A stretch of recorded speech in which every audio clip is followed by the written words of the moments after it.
बिस्मिल्लाहिर्रहमानिर्रहीम। अस्सलाम वालेकुम नाज़रीन, आप यूट्यूब चैनल देख रहे हैं। मैं इमरान खान हूँ। अब्बास अरागची पाकिस्तान आए, उन्होंने फ़ील्ड मार्शल आसिम मुनीर से मुलाकात की और अब जो खबरें आ रही हैं उन खबरों के मुताबिक अब्बास अरागची जो ईरानी वज़ीर ख़ारजा हैं, उन्होंने पाकिस्तान के ज़रिए अमेरिका को कुछ तहरीरी पैगामात पहुँचाए हैं।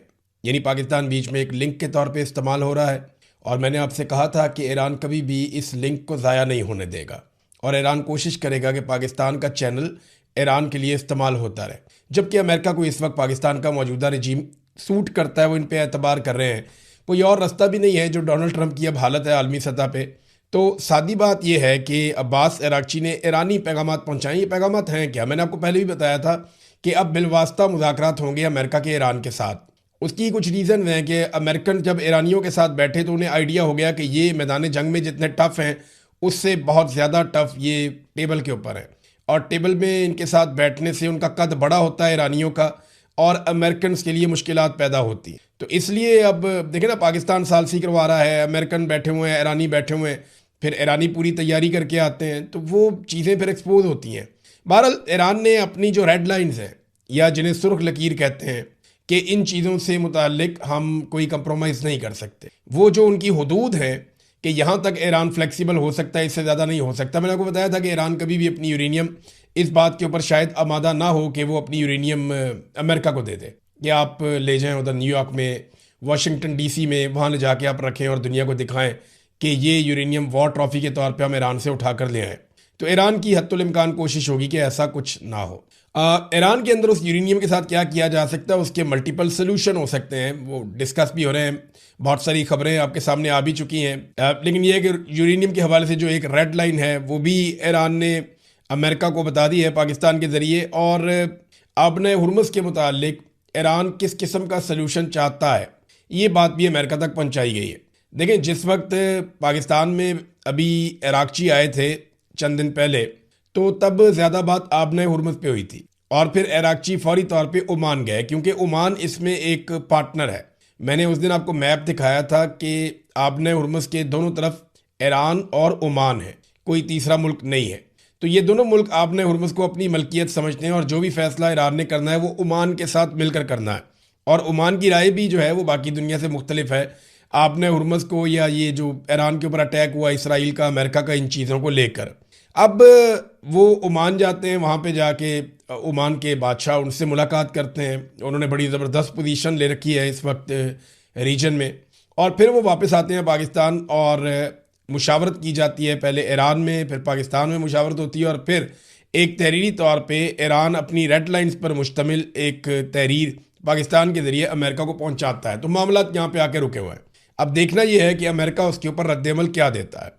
ईरानी वज़ीर ख़ारजा रूस रवाना हो गए हैं, जहाँ पे वो पुतिन से मुलाकात करेंगे और इसके अलावा वो मुलाकात करेंगे वहाँ पे दीगर जो रहनुमा हैं रशिया के, उनके वज़ीर ख़ारजा भी होंगे, पुतिन भी होंगे, इनसे मुलाकातें करेंगे क्योंकि ईरान का सबसे बड़ा जो इत्तेहादी बनकर सामने आया इस लड़ाई में, जिसने पीछे भी और सामने आकर भी मुख्तलिफ जगहों पर सपोर्ट किया ईरान को, वो रशिया है।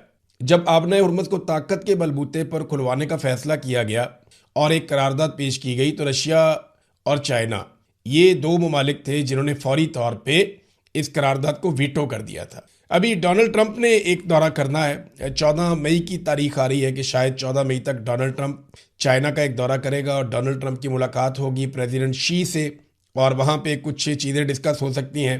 तो बहुत मुमकिन है 14 से पहले कोई और जंगी हालात पैदा हो जाएं और माजी की तरह जैसे पहले भी डोनाल्ड ट्रंप का एक दौरा मनसूख हो चुका है चाइना के लिए, दोबारा भी मनसूख हो सकता है। क्योंकि इस वक्त अमेरिका पूरे खलीज में एक नया फ़िज़ाई दिफाई निज़ाम नस्ब कर रहा है। देखिए, माजी में अमेरिका से बहुत गलतियाँ हुई हैं। अमेरिका ने इस लड़ाई में बहुत एनालिसिस किया और बहुत सारी चीज़ें अमेरिका ने सीखी हैं। बहुत एक्सपोज हुआ अमेरिका भी और इसराइल भी। और ईरान के शाहिद ड्रोन का उनके पास कोई हल नहीं था, बैलिस्टिक मिसाइल्स का वो सही तरह जवाब नहीं दे पा रहे थे। फिर ईरान की तबाही तो बहुत की अमेरिका ने और इसराइल ने मिलकर, उनके बहुत कीमती लोग भी मार दिए। लेकिन सेम टाइम में ईरान ने फ़िज़ाई दिफाई निज़ाम को दरम भरम कर दिया अमेरिका के, और काफ़ी नुकसान हुआ इसकी वजह से अमेरिका को। अब अमेरिका जो है वो एक नया सिरे से, एक नए तरीके से रीडिज़ाइन कर रहा है, पूरे ख़ित्ते में दिफाई निज़ाम नस्ब कर रहा है, फ़िज़ाई दिफाई निज़ाम। और ना सिर्फ वो दिफाई निज़ाम लगा रहा है बल्कि वो अपने बहरी बेड़े लेकर आया है। यहाँ पे भी इंटरसेप्टर्स मौजूद हैं और अब वो ये बंदोबस्त कर रहे हैं कि अपने लोगों को, अपने अड्डों को और अपने असासों को महफूज कैसे रखना है ईरान से। गुज़िश्ता लड़ाई में अमेरिका को सरप्राइजेज मिले थे काफ़ी सारे ईरान की जानिब से। क्या इस मरतबा अगर दोबारा लड़ाई होती है तो ईरान कुछ नया करके दिखा सकता है? ये एक बड़ा सवाल है। जबकि अमेरिका ने अपनी बहुत सारी कमियां दूर करने की कोशिश की है, लेकिन एक कमी वो दूर नहीं कर पाएंगे जितने हथियार अमेरिका ने चंद हफ्तों में इस्तेमाल कर दिए इस लड़ाई में, इतने हथियार बनने में सालों लग जाते हैं। तो जो हथियारों की एक किल्लत है उसको पूरा करना भी एक बहुत बड़ा चैलेंज है। ख़ासतौर पे इंटरसेप्टर्स, जो थार्ड का एक सिस्टम है, वो पूरा का पूरा दोबारा इनको रीबिल्ड करना पड़ेगा। उसमें बहुत सारे वेपन्स जो हैं वो दोबारा इनको ऑर्डर देने पड़ेंगे, और ऑर्डर दिए भी हैं कई कंपनीज को अमेरिका ने, और वो दोबारा से हथियारों की प्रोडक्शन को तेज़ करने के लिए बार बार रिक्वेस्ट कर रहे हैं, बार बार हदायत वो दे रहे हैं। अब साथ में जो उनके एक टॉमाहॉक मिसाइल सिस्टम है अमेरिका के, वो भी काफ़ी उनकी मिकदार में कमी आई है। लगभग 45 से 50% अमेरिका ने इस्तेमाल किए अपने ज़ख़ीरे में से, और दुनिया के मुख्तलिफ ममालिक से वो उठाकर अपना दिफाई साजो सामान वो पहुंचा रहा है खलीज में। तो यहाँ तैयारियां भी हो रही हैं। इसराइल ने एक बड़ी खबर ये आई है, और ये एक इंकशाफ की तरह एक खबर आई मार्केट में और हर तरफ फैल गई, कि इसराइल के और यूएई के ताल्लुकात कितने करीब हो चुके हैं। कि इसराइल ने बड़ी खामोशी के साथ आयरन डोम का जो अपना सिस्टम है वो यूएई में नस्ब किया है, और बल्कि उनकी टीमें भी वहाँ भिजवाई गई, और आयरन डोम का सिस्टम यूएई के लिए बड़ा इफेक्टिवली काम कर रहा है। देखिए, मैं आपको एक चीज़ बताऊँ, हमें ना जितना मर्जी कोई ईरान के बारे में दावे करें कि बहुत बड़ी तबाही फेर दी ईरान ने, वो बात सच है कि ईरान ने इसराइल का ये दावा ख़त्म कर दिया कि परिंदा भी पर नहीं मार सकता। तो उन्होंने मिसाइल फेंके इसराइली सरजमीन पे, बिल्डिंग्स तबाह की हैं, नुकसान पहुंचाया है, इसराइली मारे गए हैं, उनका फौजी नुकसान भी हुआ है। लेकिन ये बात एक सच है कि ईरान की जानिब से आने वाले ज़्यादातर मिसाइलों को इसराइल ने रोक लिया था। उनका जो आयरन डोम का सिस्टम है वो एक्सपोज ज़रूर हुआ है, लेकिन उसने बहुत सारे हमलों को, और बल्कि मैं ये कहूँगा कि ज़्यादातर हमलों को आयरन डोम के सिस्टम ने नाकाम बनाया। जितना हैवी अटैक यूएई के ऊपर आया है, और बार बार आया, यूएई की गवर्नमेंट बार बार ये कहती है, अगर वहाँ पे इंटरसेप्टर्स ना होते और फ़िज़ाई दिफाई निज़ाम ना होता तो यूएई के अंदर भी काफ़ी बड़ी तबाही हो सकती थी, बहुत ज़्यादा बड़े पैमाने पे तबाही हो सकती थी। तो ये वन साइडेड रिपोर्टिंग भी मुनासिब नहीं है कि ये कहा जाए कि इसराइली फ़िज़ाई दिफाई निज़ाम या अमरीकी फ़िज़ाई दिफाई निज़ाम मुकम्मल तौर पे नाकाम हो गया। नहीं, ऐसा नहीं है। हाँ, ये ज़रूर है कि उनको पहली दफ़ा ऐसे हमने देखा बेबस होते हुए, और उनकी मौजूदगी में टारगेट ईरान ने अचीव भी किए। ख़ास तौर पे जो नई हिकमत अमली के साथ आया कि ड्रोन्स को और मिसाइलों को वो एक साथ फायर करता था, तो उसमें अमेरिका और इसराइल का खर्चा बहुत ज़्यादा हुआ, अरब ममालिक का भी, और इसके नतीजे में उन्हें नुकसान भी उठाना पड़ा। नाज़रीन, एक बहुत बड़ी खबर हम आपको 2 दिन से दे रहे हैं कि डोनाल्ड ट्रंप के ऊपर किस शख्स ने अटैक किया, ये बंदा कौन है, इसका मकसद क्या था। इसके बारे में ना कुछ बहुत बड़ी बड़ी चीज़ें सामने आ गई। लेकिन मेरी नज़र में जो एक बहुत बड़ी चीज़ है जो मुझे समझ ही नहीं आ रही कि ये कैसे हो सकता है, ये मैरियो नोफेल हैं, बड़े सीनियर जर्नलिस्ट हैं और शानदार जर्नलिस्ट हैं। इन्होंने, मैरियो नोफेल ने एक ट्वीट किया है, और एक सबूत जो है वो सबके सामने, पूरी दुनिया के सामने इन्होंने रखा है। इस ट्वीट में वो ये बताते हैं, मैं उर्दू में आपको ट्रांसलेट कर देता हूं, कि व्हाइट हाउस का जो ये अटैक हुआ है, WHCD, ये जो फायरिंग का वाकया हुआ है, ये इंतहाई अजीबोगरीब होता चला जा रहा है, बड़ा वियर्ड किस्म का वाकया होता चला जा रहा है। हमला आवर का नाम कॉल एलन है, COLEALLEN, ये नाम है हमला आवर का, कॉल एलन।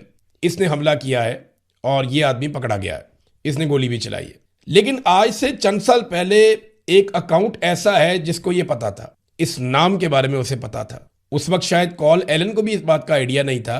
यानी जो डेट हमारे सामने आ रही है वो डेट है 22 दिसंबर 2023 को। ये ट्विटर के ऊपर या एक्स के ऊपर एक अकाउंट है, और इस अकाउंट का जो नाम है वो है हेनरी मार्टिज। ये हेनरी मार्टिज एक अकाउंट है ट्विटर के ऊपर। इस अकाउंट ने आज तक सिर्फ एक ही ट्वीट किया हुआ है। ये मेरे सामने ये अकाउंट मौजूद है, ये आपको भी मैं दिखा देता हूँ। ये दिसंबर 2023 में ये अकाउंट बनता है, और एक मेंढक की शक्ल का कोई एक जानवर है, कार्टून है, उसका चेहरा लगा हुआ है इसके ऊपर। और इसका जो यहाँ पे ये तो डीपी लगी हुई है ना, चेहरा जो लगा हुआ है वो तो ये है। लेकिन एक जो हैरत अंगेज और अजीब चीज़ है, इस अकाउंट का जो हेडर इमेज है, जब आप किसी भी अकाउंट पे जाते हैं, चाहे आप फेसबुक पे जाएं, चाहे आप ट्विटर पे जाएं, चाहे आप यूट्यूब पे जहाँ मर्जी जाएं आप, तो एक तो वो होता है ना डीपी होती है जो गोल दायरे के अंदर आती है, एक होता है जो बैकग्राउंड के अंदर पीछे ऊपर एक हेडर लगा हुआ होता है। तो वो जो हेडर वाला इमेज लगा हुआ है ना, वो एक ऐसी वेबसाइट से उसकी तस्वीर उठाई गई है जिस वेबसाइट का नाम है टाइम मशीन। बस मैं यहाँ तक आपको बताना चाहता था। अब आपको बताता हूँ कि इस अकाउंट को आज से लगभग 2.5 साल पहले कैसे पता था कि कोल एलन नाम का एक आदमी कोई हरकत करेगा। इस अकाउंट से सिर्फ एक ट्वीट हुआ है और उसके बाद कोई ट्वीट नहीं हुआ। इस अकाउंट को कितने लोग फॉलो करते हैं? शायद ये अब फॉलो कर रहे हैं इस अकाउंट को लोग, पहले शायद फॉलो ना करते हो, लेकिन अभी जब इसको मैरियन ओफेल ने ट्वीट करके बताया तो 3,842 इसके फॉलोअर्स हैं। दिसंबर 2023 में ही ये अकाउंट बना और दिसंबर 2023 में ही इस अकाउंट ने वाहिद ट्वीट किया, और जो वाहिद ट्वीट किया उस ट्वीट में इस अकाउंट ने सिर्फ और सिर्फ एक ही चीज़ लिखी, और वो चीज़ लिखी कि कॉल एलन, हमलावर का नाम लिखा। उस वक्त तो हमलावर को भी शायद नहीं पता था कि वो हमला करने जा रहा है। वो तो उस वक्त तालीमी इदारों में तालीम हासिल कर रहा था। जो उसका रिकॉर्ड है वो तो यही बताता है कि ये आदमी जनाब बच्चों को पढ़ाता भी था, और इसके बारे में काफ़ी चीज़ें पता चली हैं। इसकी बहन का भी इंटरव्यू कर दिया गया है, इसका भी इंटरव्यू कर दिया गया है, इसके घर की निगरानी भी कर दी गई है, बहुत सारी चीज़ें बरामद भी हो गई हैं। इसने जो एक ख़त भी लिखा अपनी फैमिली को, वो ख़त भी बरामद हो गया है। उसमें भी पता चल गया है कि ये कौन आदमी है, किस तरह का बंदा है। वो बाकायदगी से एक शूटिंग रेंज के ऊपर जाता था, वो फायरिंग शायरिंग की प्रैक्टिस भी वहाँ पे करता रहा है। इसके पास 2 हथियार थे, एक शॉट गन है जिसको कारतूस डाल के चलाते हैं, शॉट गन उसे बोलते हैं, और दूसरा जो है वो इसके पास एक पिस्टल था .38 कैलिबर का। ये कैलिबर जो है ना .38, ये कोई इतना बड़ा कैलिबर नहीं है, ये नॉर्मल कैलिबर का पिस्टल होता है। इसमें 2 होते हैं, एक .38 स्पेशल होता है और एक नॉर्मल होता है। जो नॉर्मल वाला है वो मैकारोव पिस्टल ये बनाते हैं रशियन, ये बहुत ज़्यादा इस्तेमाल करते रहे माजी में। .38 कैलिबर मैकारोव कंपनी का इनका एक पिस्टल होता था, एक दौर में हमारे पास भी था, तो वो इतना दूर नहीं मारता। हाँ, जो इसका एक स्पेशल वर्जन होता है, इसकी एक बड़ी गोली होती है जो रिवॉल्वर के अंदर ज़्यादातर इस्तेमाल होती थी। पुलिस के पास पाकिस्तान में जो सर्विस रिवॉल्वर माजी में हुआ करते थे पुराने, उनके अंदर .38 की एक बुलेट डलती थी, वो बड़ी तगड़ी बुलेट होती थी, लेकिन वो रिवॉल्वर में जाती थी ज़्यादातर। तो ये नादरीन एक रिवॉल्वर था इसके पास जो इसने अक्टूबर 2023 में लिया था, और सारी इसकी स्क्रूटनी हुई थी। उसके बाद इसने एक शॉटगन खरीदी थी जो इसने 2025 में 17 अगस्त को खरीदी थी। फिर इसने एक लेटर भी लिखा अपनी फैमिली के नाम। फिर इसने कुछ जो है वो चंदा वंदा भी दिया, $25 कैमला हैरिस की जो इलेक्टोरल कंपेन थी उसके अंदर। तो डोनाल्ड ट्रंप को ये पसंद नहीं करता था। नो किंग्स मूवमेंट को भी इसने ज्वाइन किया था, वहाँ पे भी एहतजाज करता रहा है। ये ज़हनी तौर पे कोई बीमार आदमी नहीं है, कोई गैर मुस्तहकम आदमी नहीं है, या अचानक से उठकर इसने हमला नहीं कर दिया, मनसूबाबंदी के साथ इसने हमला किया है। ज़हनी तौर पे मजबूत आदमी है, पढ़ा लिखा आदमी है, एहतजाजी मुजाहरों में हिस्सा लेता रहा है, और मुख्तलिफ जगह पे अपने अकायद और अपने नज़रियात जो है वो उनको खुलकर बयान भी करता रहा है। ये टीचर ऑफ द मंथ का अवार्ड भी इसको मिल चुका है माजी में। और इसने जो एक लेटर लिखा फैमिली को, वो लंबा चौड़ा लेटर है, गैर ज़रूरी है, लेकिन असल बात ये है, जो इंटरेस्टिंग बात है, टाइम मशीन एक्चुअली इसके ऊपर ना मुझे एक दौर में बड़ी दिलचस्पी थी। मैंने बड़े इसके ऊपर आर्टिकल पढ़े, बहुत सारी चीज़ें पढ़ी। अभी आजकल मेरे बच्चे भी मुझे पूछते हैं कि ये टाइम मशीन क्या होती है और क्या ये टाइम मशीन एग्जिस्ट करती है। सोशल मीडिया पे आप देखें तो इसके बारे में बहुत सारी मिथ है, ख़ासतौर पे 70s में, 80s में, 90s में, उन दिनों में इसके ऊपर बहुत बात होती थी कि टाइम मशीन, कोई आदमी, टाइम मशीन ये है कि आदमी टाइम ट्रेवल कर लेता है। यानी आज के दौर में अगर किसी आदमी के पास टाइम मशीन है तो वो 100, 200, 300, 400 साल पीछे भी जा सकता है, वो 100, 200, 300, 400 साल आगे भी जा सकता है। तो वो टाइम ट्रेवल करवा देती है इंसान को जिंदा हालत में, इसी हालत में वो किसी और दौर में पहुंच जाता है। ये है जी टाइम मशीन का कॉन्सेप्ट। टाइम मशीन नाम की एक वेबसाइट है, वहाँ से एक तस्वीर उठा के इस अकाउंट ने ऊपर लगाई हुई थी, और वहाँ पे इसने कॉल एलन ये नाम लिखा हुआ था, और इस बंदे ने हमला कर दिया, और ये एक ही ट्वीट यहाँ से हुआ था। ये बड़ी अजीब चीज़ है, ये इसीलिए भी रिपोर्ट भी हुई है और लोग इसके ऊपर बात भी कर रहे हैं।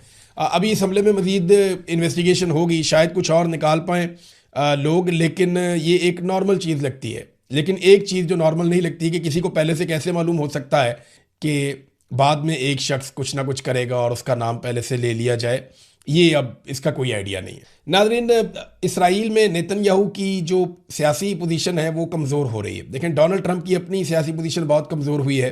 फायरिंग के इस इंसिडेंट के बाद डोनाल्ड ट्रंप की पोजीशन बेहतर होती है या नहीं, ये हम अगला सर्वे आने के बाद बता पाएंगे। लेकिन नेतन्याहू के लिए एक बड़ी मुश्किल पैदा हो गई है, उनकी सूरत हाल में कमज़ोरी हुई। वजह यह है कि 2 साबिक वज़ीर आज़म हैं इसराइल के। नेतन्याहू का जो राज है वो 3 दहाइयों तक पहुँचता हुआ दिखाई दे रहा है। तो जो साबिक वज़ीर आज़म नफ्ताली बेंट और यायर लेपर्ड, ये 2 साबिक इसराइली वज़ीर आज़म हैं, इन्होंने अपनी अपनी जमातें इकट्ठी कर दी हैं, और अपनी जमातें इकट्ठी करके जो हेड है वो बना दिया है नफ्ताली बेंट को, और ये फ़ैसला कर लिया है कि अब अवामी रद्दअमल शदीद दिया जाएगा और नई जमात जो है इसका नाम रखा गया है टुगेदर, यानी इकट्ठे होकर। वो कह रहे हैं जी अब इसका दौर ख़त्म किया जाए, इसने बहुत नुकसान पहुंचाया है इसराइल को, नेतन्याहू ने, लिहाजा इसकी पॉलिसियां गलत हैं, नई पॉलिसियों के मुताबिक हम मुल्क को चलाएंगे। तो बड़े बड़े एहतजाज भी हो रहे हैं। नेतन्याहू की आज वो पोजीशन नहीं है, कानूनी नुक्ता नज़र से आप देख लें, दीगर उसके ऊपर केसेस चलने के नुक्ता नज़र से आप देख लें, आलमी नुक्ता नज़र से आप देख लें, तो नेतन्याहू की एक बड़ी कंट्रोवर्शियल लाइफ थी। और अगर ये इख्तिताम हो जाता है यहाँ पे उसका पॉलिटिकल करियर, तो ये बड़े खौफनाक किस्म का ये अंजाम होगा पॉलिटिकल उसका। नाज़रीन, पाकिस्तान में ना दो चीज़ों पे बहुत ज़्यादा पाकिस्तानियों के लिए प्रॉब्लम क्रिएट कर दी गई है। एक IPPs और दूसरा जो है वो गैस का इशू। ये दो इश्यूज़ पाकिस्तानी लगातार बर्दाश्त कर रहे हैं। अदनान आदिल साहब बड़े शानदार जर्नलिस्ट हैं, मैंने माजी में इनके साथ काम भी किया, इनसे सीखने का मौका भी मिला। इन्होंने बड़ी ज़बरदस्त तहकीकाती रिपोर्टिंग की है और बहुत सारे फैक्ट्स सामने लेकर आए इन इश्यूज़ के ऊपर। मैं आपके साथ बिल्कुल सिंपल करके कुछ चीज़ें शेयर कर देता हूँ। और डाटा ये बताता है कि हुकूमत ने एक साल में तकरीबन 7 अरब डॉलर्स, अभी आपने UAE को कितना पैसा वापस किया? लगभग 3.5 अरब डॉलर। मुसीबत पड़ी हुई थी आपको, तो 7 अरब डॉलर पाकिस्तान एक साल में देता है सिर्फ कैपेसिटी पेमेंट की मद में। कैपेसिटी पेमेंट की मद में 7 अरब डॉलर देने का मतलब ये है कि हमने उस बिजली के लिए पैसे दिए जो बिजली कभी पैदा ही नहीं हुई। यानी हमारा अपना जो बिल है वो अगर 2 अरब डॉलर है, 2.5 अरब डॉलर है, तो हम 7 अरब डॉलर कैपेसिटी पेमेंट दे रहे हैं। 1 यूनिट बिजली इस्तेमाल कर रहे हैं, 3 यूनिट के हम पैसे दे रहे हैं। तो एक साल में हुकूमत ने 7 अरब डॉलर का कैपेसिटी पेमेंट किया उस बिजली के लिए जो बिजली कभी पैदा ही नहीं हुई। इसमें वज़ीर आज़म का बेटा भी है, बहुत सारे और इदारे भी हैं, बहुत सारे लोग भी हैं। इस हिसाब से 10 साल में मजमूई तौर पे ये रकम 70 अरब डॉलर बनती है, जो पाकिस्तान के बैरूनी कर्जों का निसफ है। ये नाजरीन पाकिस्तान के साथ हो रहा है। एक और डाटा बड़ा ज़बरदस्त इन्होंने शेयर किया। पिछले 3-4 साल में जब से पाकिस्तान में रजीम चेंज ऑपरेशन हुआ है, गैस की जो कीमतें बढ़ी हैं वो लगभग 900% से 1000% तक बढ़ी हैं, 9 से 10 गुना। यानी अगर गैस से 100 रुपये थी तो 900 रुपये या 1000 रुपये हो गई। अब आप ये बताएं ये कितनी बड़ी बढ़ोतरी है।